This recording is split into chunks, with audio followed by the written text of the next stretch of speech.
Pozdravljeni, ravnatelj Srednje elektrošole in tehniške gimnazije, gospod Boris Plut.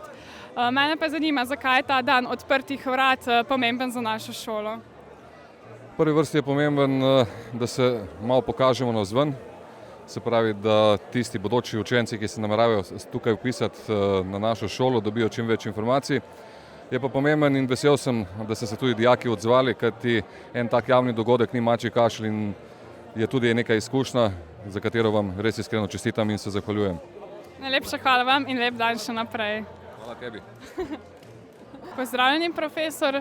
Mene pa zanima, kaj ste danes v stroki pripravili. Torej, z področja elektrotehnike imamo tukaj v bistvu 4 točke. Prva točka so projektne naloge iz področja krmiljenja v glavnem. To so v bistvu naši dijaki. Vidimo, da tamle so celo naši lanski 4 dijaki, ki so naredili izdelek v okviru poklicne mature, torej zaključne naloge. Potem tam v nadaljevanju pokažemo, kaj se pri pouku torej stroke dogaja pri laboratorijskih vajah. Na koncu je predstavljena tudi poletna šola, pa mislim, da en manipulator iz pnevmatike, potem se pa nadaljuje tam z prakso in potem računalništvo. Pozdravljeni, profesor Mede. Nam lahko poveste v okviru računalništva, kaj predstavljate dijakom in učencem na dnevu odprtih vrat? Ja, na dnevu odprtih vrat želimo predvsem učencem in njihovim staršem predstaviti aktivnosti dijakov in pa njihove izdelke pri praktičnem izobraževanju in pa na vseh aktivnostih, katerih se lahko udeležujejo tudi poleg samega pouka. Tako da so tukaj predstavljene področja videoobdelave oziroma multimedije, potem programiranja računalniških omrežij in pa servisirane računalniške opreme.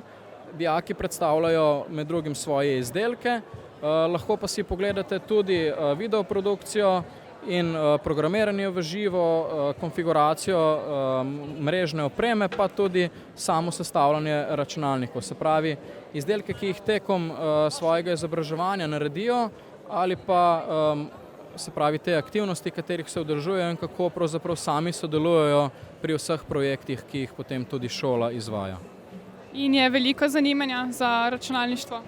Ja, se pravi, učenci mogoče nimajo prave slike, kaj točno se dela na teh programih, tako da ravno v tem je čar tega dneva odprtih vrat, da lahko pridejo in točno vidijo pravzaprav, kaj bojo delali, s čim se srečajo in na ta način mogoče tudi dobijo boljšo sliko, kaj se dogaja oziroma kaj dijaki delajo med poukom.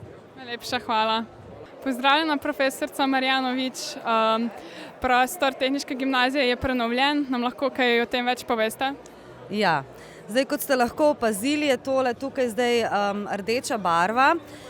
Enostavno smo želeli tehniško gimnazijo prikazati bolj prepoznavno, tako bodočim učencem kot njihovim staršem. Naredili smo ti 2 novi zloženki, ena je pač splošna o nekih informacijah, ki jih morajo vsi učenci dobiti, druga je pa ena taka krasna zadeva, ki predstavlja vizijo naše tehniške gimnazije in verjamem, da jo mora vsak učenec pa tudi starš prebrati. Zdaj, kot ste videli, ste tudi vi lepo v teh rdečih majčkah in jaz verjamem, da bomo zdaj še bolj prepoznavni in da se bo še več učencev vpisovalo na našo šolo. Najlepša hvala.